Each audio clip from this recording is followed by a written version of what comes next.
Bagman.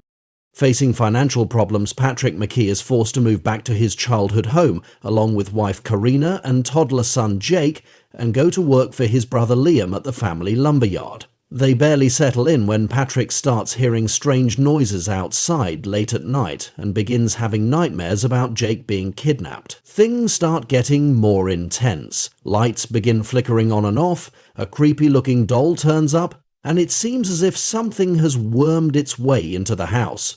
But there's no real proof that anything has happened. Nevertheless, Patrick is convinced something out there is making strange noises, and that his entire family, especially Jake, is in danger. Patrick had always had a creative mind.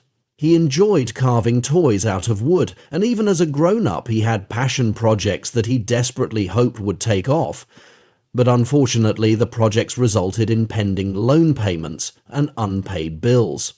The constant rejection emails kept Patrick up at night, and out of frustration, he broke his small carving knife. While Patrick had heard strange noises after moving to his parents' house, from the time he broke his knife, things got even more weird. He heard his son Jake talking to someone he called Dolly, and later he heard strange noises right outside his window as if someone was opening and closing a duffel bag. Patrick courageously stepped out with a baseball bat, but he could not find the perp. The next day, police searched around the house, but they did not find anything significant, except the old wooden toys that Patrick had made when he was a kid. Patrick was surprised when he found an old owl he had made as a young kid in the trash can. Patrick remembered losing the owl when he visited the abandoned mine as a young boy with Liam. While Liam begged Patrick to return home, he was fascinated to see a wild plum tree there, and he went ahead to bring home a branch. After all, he went ahead to bring home a branch. While Patrick was trying to grab a branch, he sensed a man come behind him and chop off a strand of his hair. Patrick was carrying the owl that day, and he remembered losing it. Karina's sister is looking after Jake one night so that Patrick and Karina could spend some time alone, but she had no idea an evil-looking man would break into her house to take away Jake.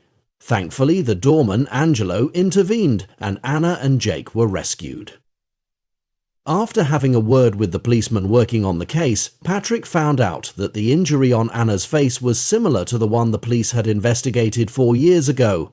Jake, a girl's father, had suffered similar symptoms: temporary paralysis and loss of speech.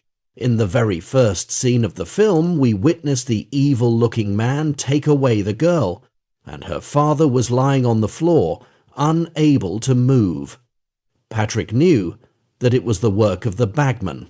That night, when Patrick went to sleep, he heard a noise coming from Jake's room.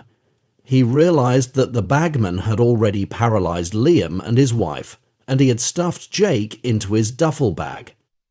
Patrick followed the bagman to his den. He found the duffel bag there, but surprisingly, Jake was not inside. Instead, he found a toy playing an audio of Jake's voice. Patrick realized that the bagman was never after Jake. He was the target. He remembered his father advised him to keep something he loved close to him, because it was believed that a child's love was stronger than his fear, and the love kept the cunning bagman away. So, as a little boy, Patrick held on to his small carving knife, and the minute he broke it, the bagman returned to haunt him. The bagman never gave up on Patrick.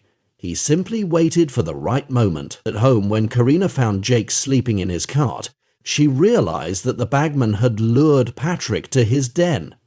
Patrick was ready to deal with the bagman once and for all. He was ready to sacrifice himself to make his son's childhood easy and happy. Patrick confronted the bagman, and he was immediately paralyzed.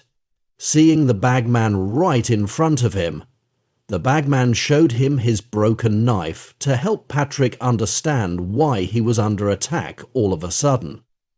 The bagman also showed him Jake's flute, suggesting that one day his son would be forcefully brought to the den for the bagman to feed on. Patrick knew that he had tried his best to protect his son, and even though he could barely move, he managed to grab hold of the knife and used it to stab the bagman. The bagman bled, and he gradually disappeared. Patrick held on to Jake's flute, and he tried to crawl his way out of the den. He was almost on his way out, and he was finally able to walk, when the bagman returned. All of a sudden, in Bagman's ending, Patrick flung the flute at the entrance of the building, hoping that his family would find it. He could already hear the police siren, and he knew that they were in the area. The bagman grabbed hold of Patrick, and even though Patrick thought he would manage to fight the monster, the bagman turned out to be extremely powerful. He twisted Patrick and forced him into the duffel bag. Even though Patrick tried to resist, he ultimately gave up. The bagman's hunt had finally ended with Patrick in his bag. Karina knew that Patrick was close by when she found the blood-stained flute, but unfortunately the police could not access the den, and the search came to an end. Karina figured that the bagman had taken her husband, and he would never return. She believed that after Patrick sacrificed himself to protect Jake, it was her responsibility to ensure that Jake stayed in a safe place. She packed all their belongings and left Jake's parental house. In Bagman's ending, Karina instructed Jake to always hold on to the flute. She told him that a child's love was magical, and therefore the one thing he loved the most would protect him all his life. Karina strongly believed that the bagman would return to haunt her son.